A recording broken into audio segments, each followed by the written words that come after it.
Mula takot tungo sa misyon, binabago ng muling pagkabuhay ang paraan ng paglilingkod. Ito po ang salita ng Diyos, ang ating gabay. Ngayon po ay Monday, April 6, 2026, ng unang linggo ng pagkabuhay.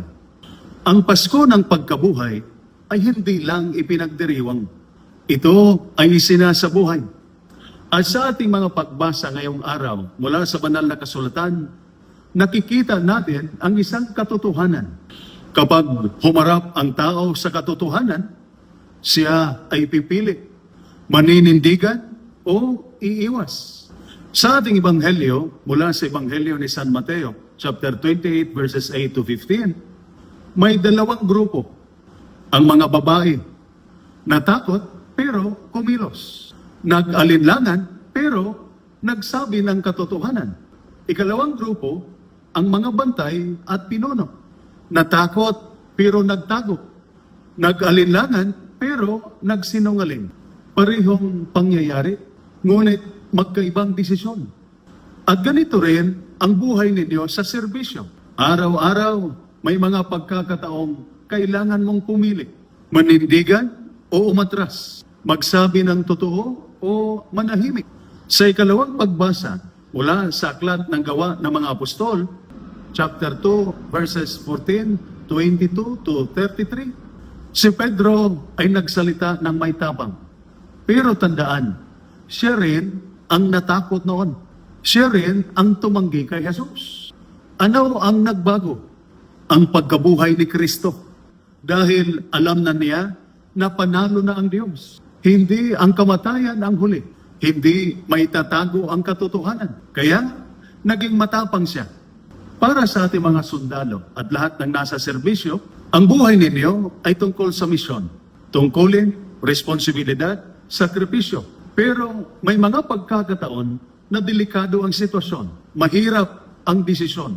Mabigat ang pressure. Totoo ang takot. At ang tukso ay mag-atubili, umatras, manahimik. Pero sinasabi ng Esther, huwag kang mabuhay sa takot dahil panalo na ang Diyos. Binabago ng pagkabuhay ang iyong paglilingkod.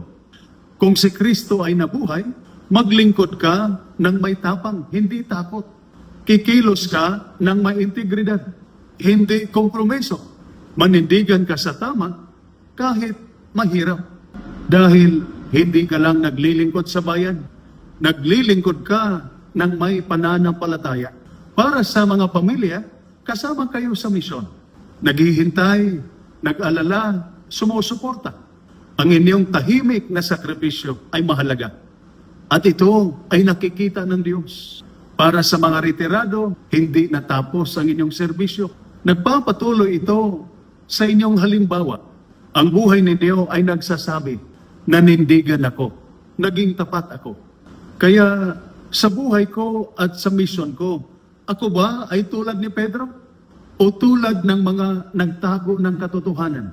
Dahil ang pagkabuhay ay hindi lang paniniwala.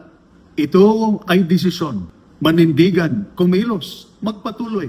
Mga kapatid, binabago ng pagkabuhay ang lahat. Inaalis nito ang takot, nagbibigay ito ng tapang, pinapatibay nito ang misyon mo. Kaya sa iyong tungkulin, kapag mahirap, kapag delikado, kapag hindi malinaw, alalahanin mo, si Kristo ay nabuhay. At dahil dito, kaya mong manindigan, kaya mong magpatuloy. Kaya mong tuparin ang iyong misyon na may tapang. Ito po ang salita ng Diyos, ang ating gabay.